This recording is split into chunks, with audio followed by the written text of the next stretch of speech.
just on the air. Let's remain anonymous. But thank you. All right. Nice to see you again, though. Wonderful to see you, and good morning to you. Good morning. Good morning. Good morning, everyone. Okay, let's start off with you have a new project, and it seems as if you're incorporating more and more different elements into your music. Now, what are you incorporating? Well, I think this project is a complete hard pivot to the right.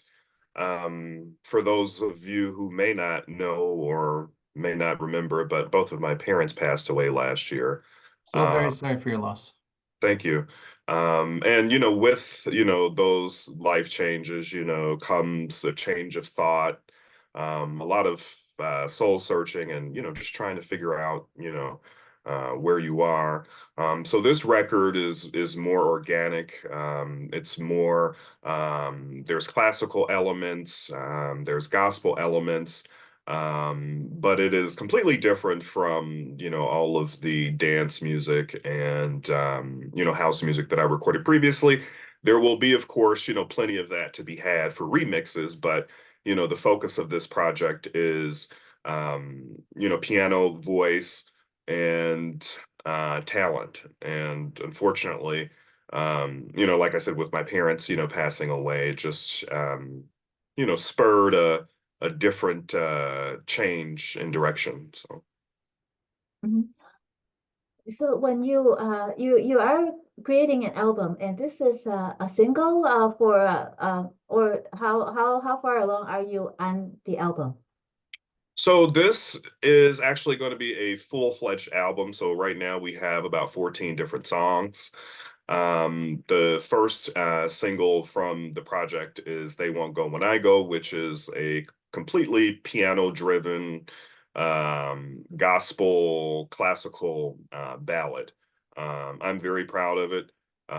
It's a song that talks about the uncomfortable questions that we all face, our own mortality, being one of them.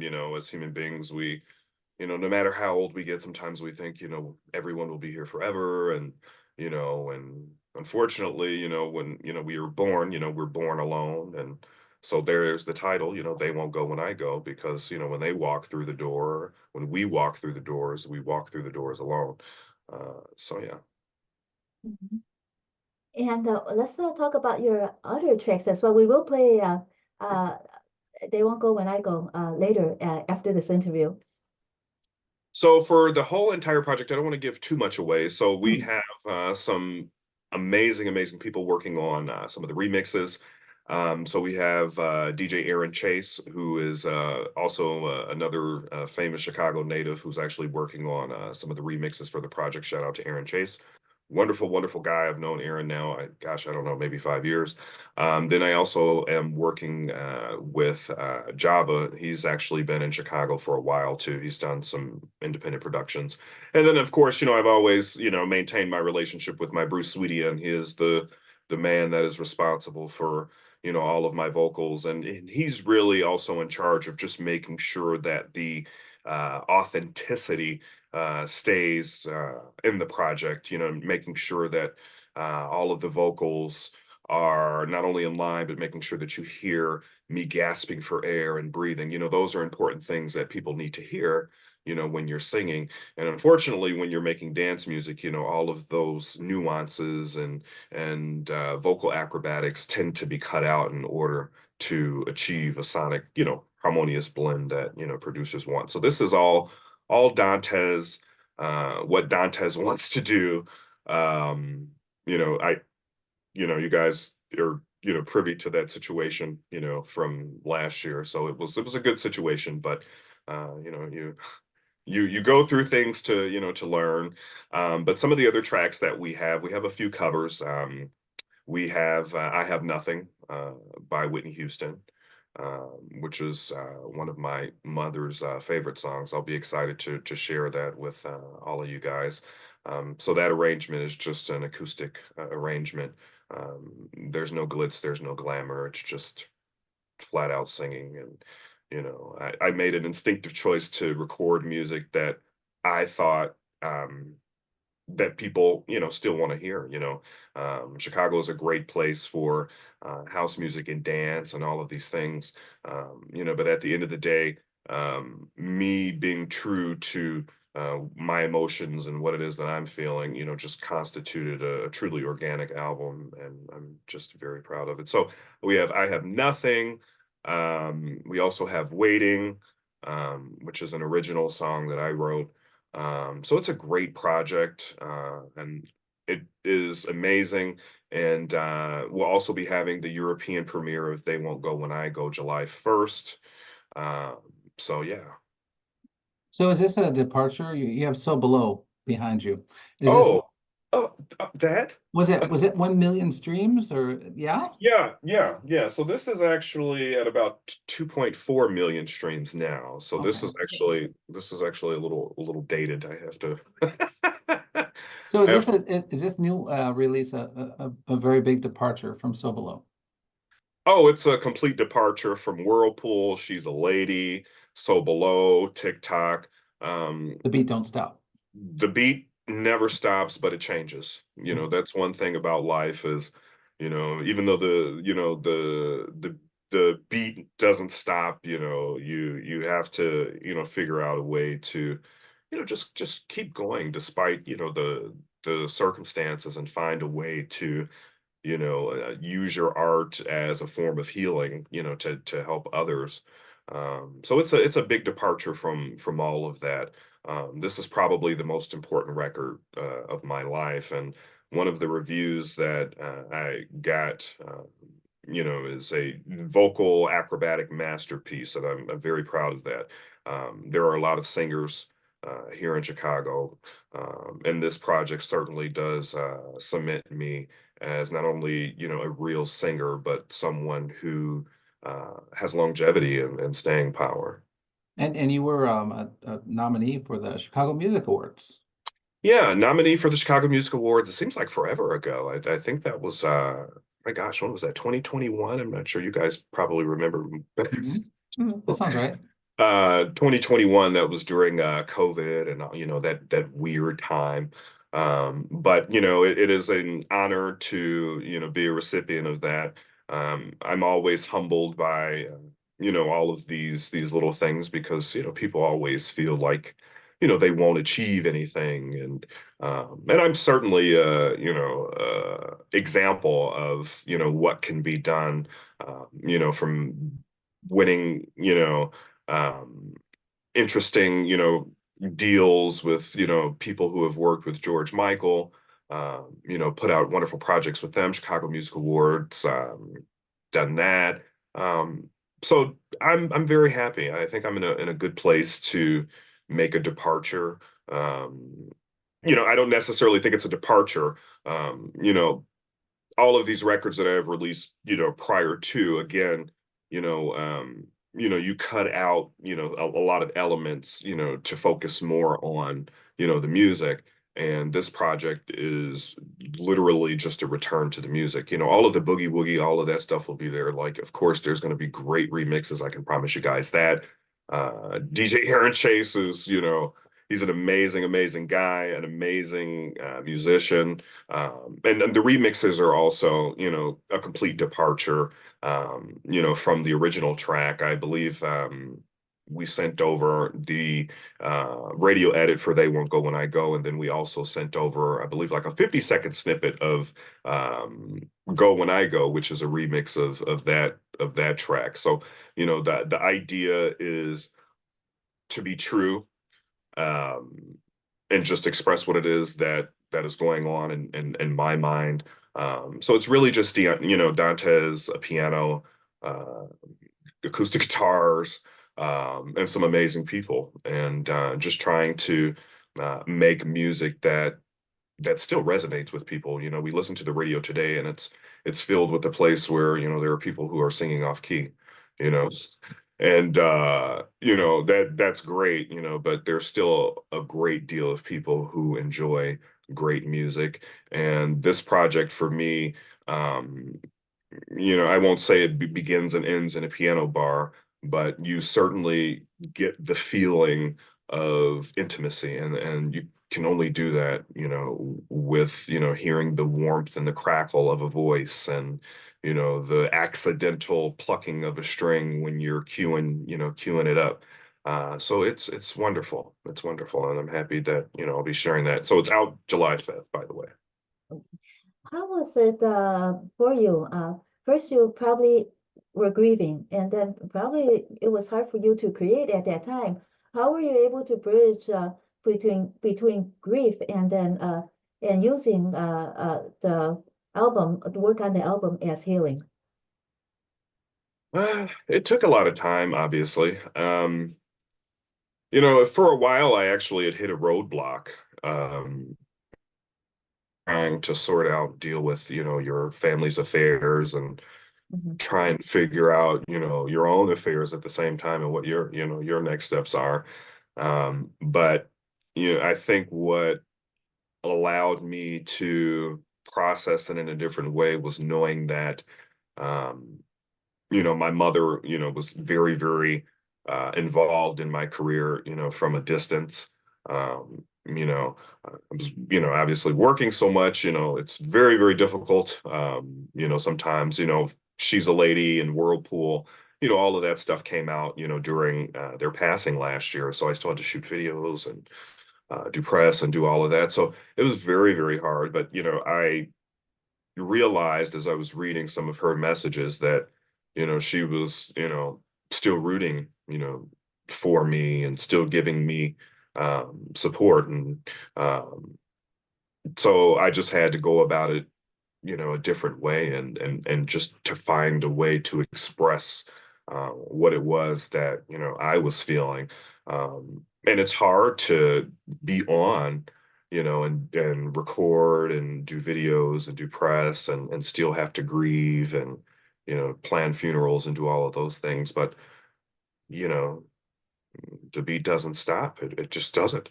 The hardest part about all of those things is just trying to figure out how to live because life is for the living.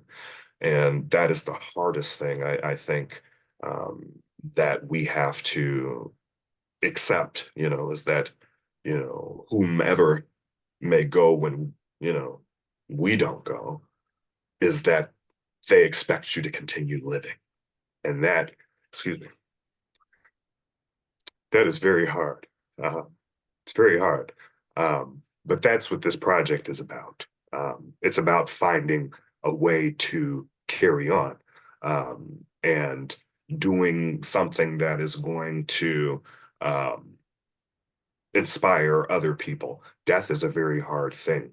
Um, it, but it also is a realization of a truth, and that truth being that you have to nurture and love everyone. Excuse me, I was trying for that not to happen. Um, Nurture everyone while they're here. And I'm just grateful for, all of the support that I've had during that time. And that's what has made this album even more important to me. Um, you can hear uh, you can hear me and you can feel my emotion, and that's something that I think harkens back to a time where um you know people, as they were called, would rap on the record to you. They would talk to you on the record and say, um, you know this is this, and I met this person and this is how you should do this. So it is a difficult process, but it's been a very healing process. And the tears that, that I cry are tears of joy because just that, I have been able to do so much with this project. I've been able to, give, my mother and my father a second voice, on this project through AI and, starting to play around, with all of those things. So it's a great album. But more importantly, I'm just happy to be able to share it with everyone and all of the emotions that I put into this record. Um, all of the songs, they're real. It's very hard to dance. It's very hard to dance when you don't feel like dancing anymore. No cliche or no pun intended there, but I'm just in a different place. Hopefully people will accept it. I'm not necessarily worried about them accepting it or not anymore at this point. I think I've earned my I've earned my ability to record and make the music that I want to make at this point. And I feel there are people out there in Chicago and even in our own community who will be receptive of that. So good question. Have you received any sign, do you feel, from either or both your mom and your dad? Um, I don't know. I don't know. I can't I can't I can't answer that honestly. I can't. And the reason why I can't answer that honestly is because when all of that started to happen, immediately after, I found myself trying to figure out and say, okay, I still feel you guys. Where are you? Like I know you guys aren't here anymore, but I still feel your energy. And every now and then, I feel a crackle, in the wind or, a chill, on my spine that makes me think of, something that, either of them, said to me that has resonated with me to be able to, continue to, uh, make good music. So, and it's not necessarily, at this point, um, I feel like it's just something that, I have to continue to do. Um, I think people will be pleasantly surprised. Some people might even be shocked at the pivot. So, but that was a good question. Were all of these songs started after your parents' passing, or were they continuations of some songs that you had already been contemplating or working on before their passing? No, we actually had another project ready and I threw it away. Mm. I sound like such a pretentious person when I say like, I threw it away, but I did. Like I really threw it away. Um, I just did, I don't want to dance. I don't want to dance. I'm not in a dance, just not in a dance mood. That's not the focus, of the project now. I mean, there will be so many remixes. Like, guys, I can promise you that there will be a lot of remixes. But you know, these songs were started, I mean, not too far after their passing. And then there were some other, happy life events that took place as well. Um, very, very happy life events, which I won't share with everyone, but very, very good life events. You mentioned Jeff Wagner, that uh, he used one of your songs, and then they reached number 7 on the iTunes in Canada. Where is it? I had it with me over here. Yes, so the song that you're referring to is You're the One Skyrider, which is a Yes. remix of, yeah, which is a remix of Skyrider, a song that I wrote in, oh gosh, that was during the New Jack City era, so 2020, 2021. But we did a remix album of that project, and that single specifically, that he actually did the remix for that single actually went to number 7 on iTunes. So that was great. And then also, last year, while, all of that, horrible stuff was going on, Whirlpool actually charted at 212 on the Track Source charts. And one of the remixes of that record actually charted as high as number 4 on the new disco charts on Track Source. So there's been a lot of cool, amazing things going on too. Um, you just don't have time to, even when things are, amazingly going well, you just don't have time to slow down and like say, cool, like I did that, you don't really realize that you did that, until, after the fact. Take some time to smell the flowers. That's what they say. That's what they say. And that's what I've been doing. I think, with this project, it's actually been more unlabored as previous projects. Like I said, everything is completely organic. So, we'll spend some time, in the room, and we'll have a jam session, and just figure out, where the energy is going. And usually I'll have lyrics, so I feel like this whole project and even the sound of it is just I, not a slower pace, but it's just a more traditional pace. But you were still able to get a whole album out, even at the slower pace. Seemed as if you accomplished a lot. Oh, why, thank you. Well, every day you do something. Everybody has a role and has stuff to do. I've been primarily focusing on, all of the vocal production and vocal arrangements. With very, very, and it's so good when you don't have to focus on everything, And I think, a lot of artists, newer artists and students specifically realize that you can't conquer the world behind a wall by yourself. Um, you need a great team of people who believe in you, believe in your spirit, and yeah. Mhm. So it was getting back to Skywriter, you're the one. So it was your remix that hit number 7 on the iTunes, right, in Canada. That's correct. Yes, yes. Yeah, that was December or January of Mhm. 2022. Right.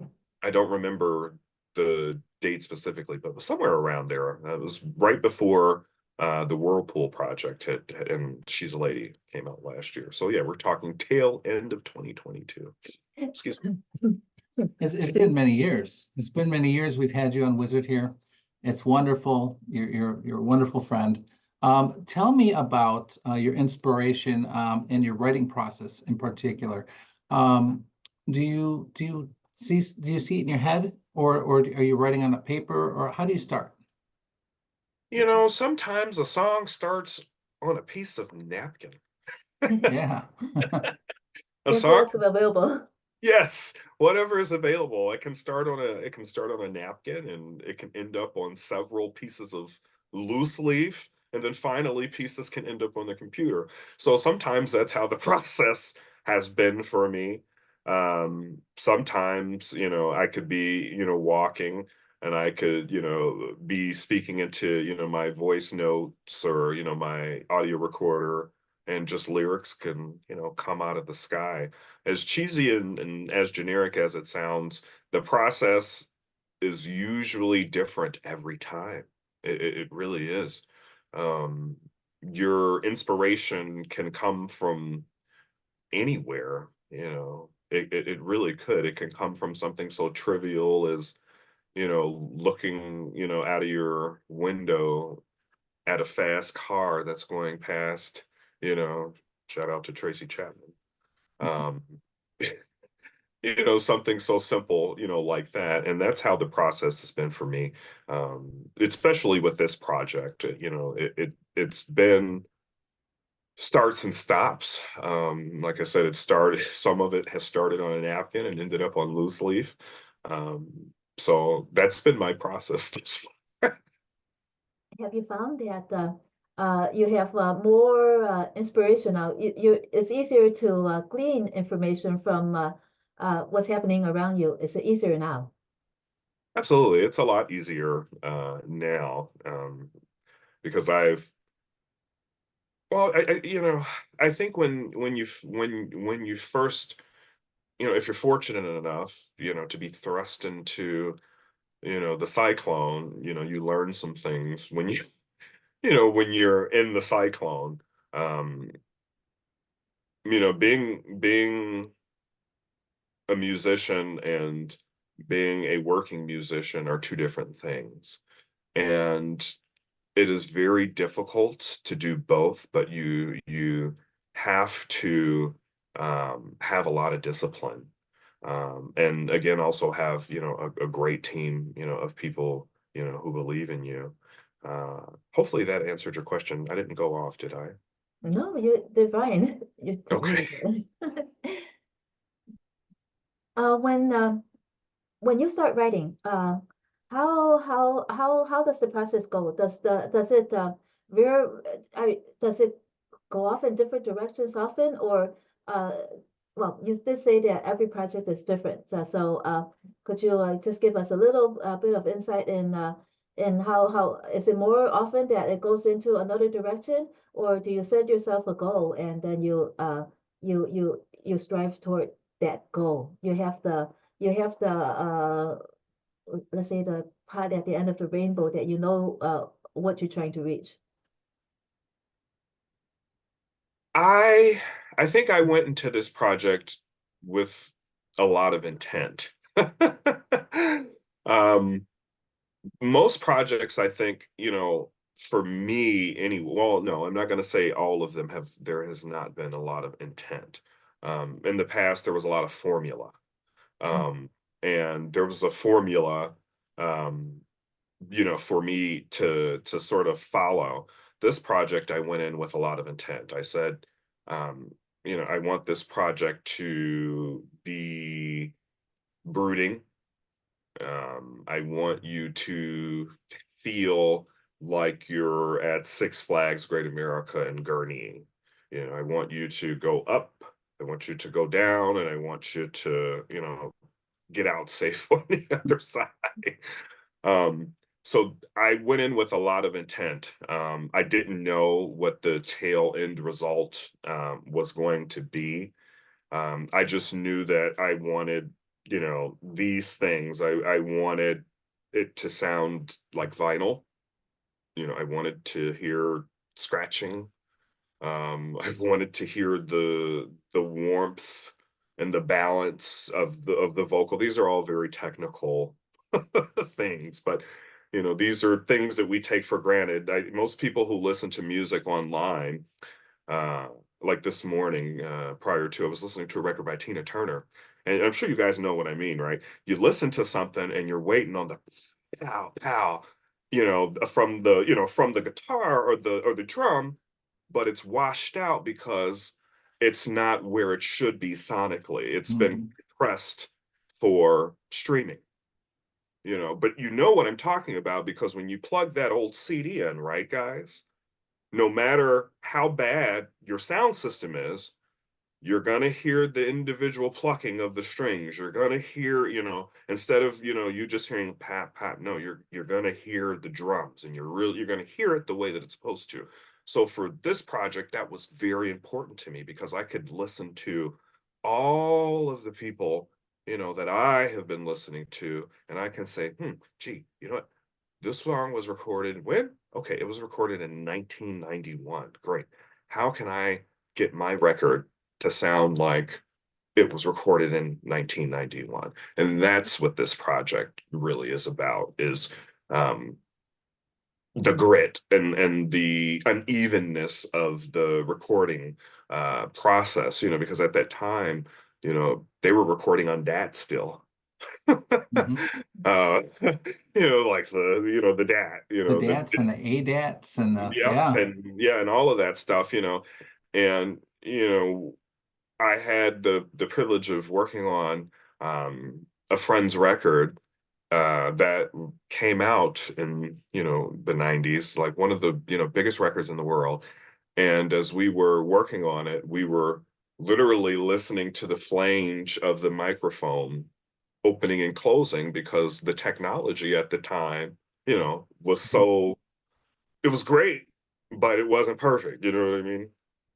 So, and that's what I wanted to do with this. So, So more organic, high level of quality, attention to the nuances and yep. Absolutely. And the voice, most importantly.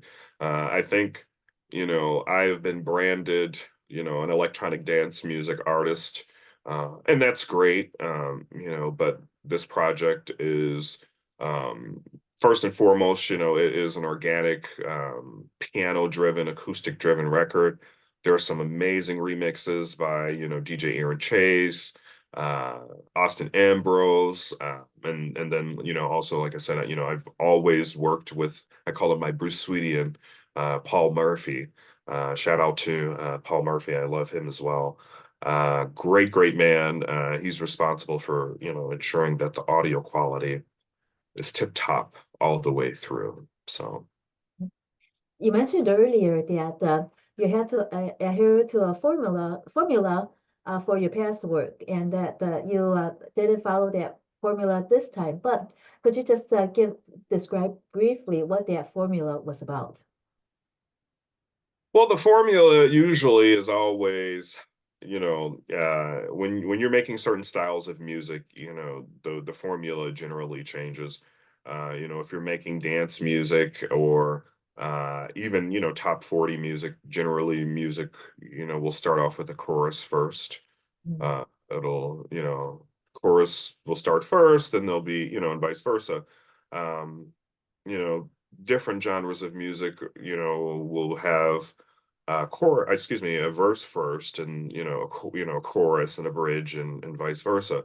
Mm. Um, I won't go too far into what the formula is for sake of of maintaining the magician's secrets, but that is usually what the formula is. Let's go just a little step more in there. How about the beats per minute? What does that have to do with your dance music? Well, with dance music, you're trying just to, make upbeat, music. She's a Lady. My gosh, I don't know what tempo that is. I think that was maybe like 130 beats per minute. Mhm. Um, Maybe 125, somewhere in there. Maybe no, I'm sorry, excuse me, maybe 118 to like 130. Um, this record specifically, um, 96 beats per minute. So a big difference. This is a record that you will hear, perhaps when you're in, Saks Fifth Avenue, or a store like that. If you go to H&M or Old Navy, you might hear, She's a Lady or Whirlpool. No shade to my previous singles or anything. But you'll also hear this, in the Green Mill. You'll hear this, at different establishments, outside of a club. You might even hear this, at a salon while you're getting, it's just a completely different uh, take on what I was doing previously. And where would your current album be heard the most, would you say? So this project, again, with keeping with tradition, so They Won't Go When I Go will of course inevitably, rolling my eyes, be available on all streaming platforms. But the whole entire project will only be available on CD. So that will be available for pickup and purchase at Hyde Park Records here in Chicago. And it will be available direct to consumer. And the reason being is just because I want people to enjoy my project and music the way that is intended to. And growing up, when I bought a CD, I had to listen to, even if I didn't want to, even if I skipped around, eventually I was going to listen to the whole entire project the way that it was intended to. And this way, I can ensure that the songs aren't listened to out of sequence, but they still can on CD. But at least, you can hear, more importantly, the audio quality, and that's more important to me, um, than making it more, widely accessible, to everyone on the internet. And I'm sure everybody's like, "Oh no, Dantès, why?"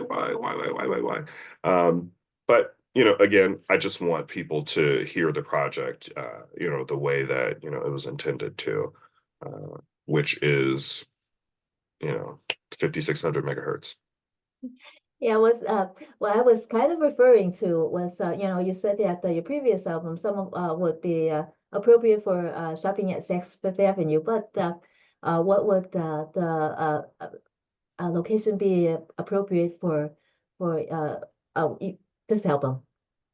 Oh, that's what I was referring to. I was referring to that, this is just a slower type of music, and you would hear it Mm. in places outside of a club, unless you're, listening Oh, to got the it. remixes. Uh, got it, got it. Wow. And also, earlier when you said that that remix of uh, the You're Not Alone at the number 10 on iTunes, how many spins or downloads had to happen before you reached the number 7 on Canada iTunes? Do you still Oh, remember? I think you're referring to You're the One Skywriter, right? Yes, Yeah. you're the one, Okay. Skywriter. Um, Gosh, this was almost 2 years now, I think, at this point. Uh-huh. Uh, I want to say it was about 5,000, I believe. Mhm. Okay. So yeah, about 5,000. It's still a good job. Congratulations on that. Oh, thank you very much. I very, very, very much appreciate. So when you do you enter your work in any competitions or well, I know that the charts they happen by themselves, but do you enter your work in any let's say festivals or anything like that? Um, no, I'm not interested in being reviewed. I've I've worked with, Funk Investigation and Hinka, they've done, my She's a Lady record and Whirlpool. I look at myself as a world-class artist at this point and an international artist. I just don't see myself being evaluated by people who may not be my peers. No shade to, anyone out there. But my I've paid my dues, and I don't have anything to prove to anyone at this point. So other than Canada, other than the United States, Mhm. where do you feel that your following is strongest internationally? Gosh, it's really hard. It's always rewarding to see, where, new listeners are coming in, and, but we have people, listening, way in Australia, and that started, gradually, over the last year. Of course, the stalwarts, London and, in England there. Um, Russia even, we've even, broken into Japan and even parts of China, um, South Africa, parts of, I mean, there's a lot of different places. And Chicago, of course, has always been, extremely supportive. So out of the, you know, I don't know, 8 or 9,000, people who may listen to me on Spotify or whatever.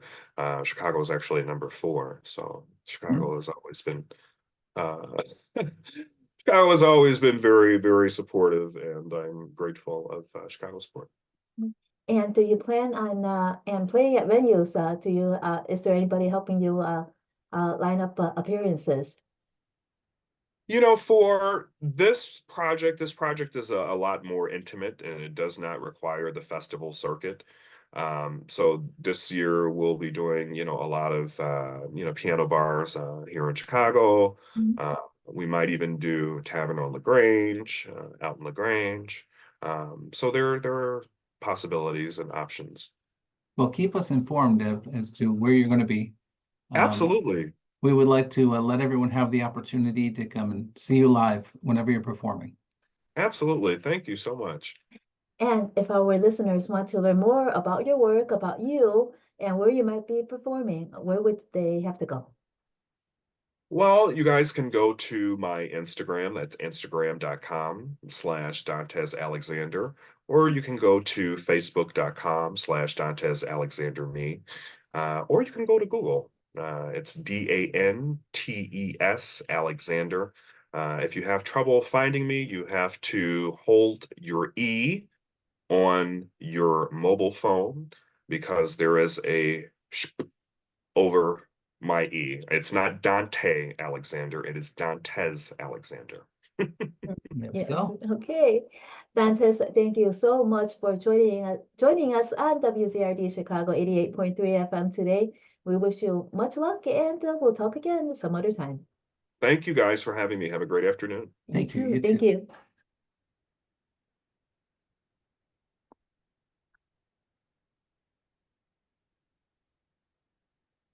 Excellent. Great interview. Thank you. Really? Okay.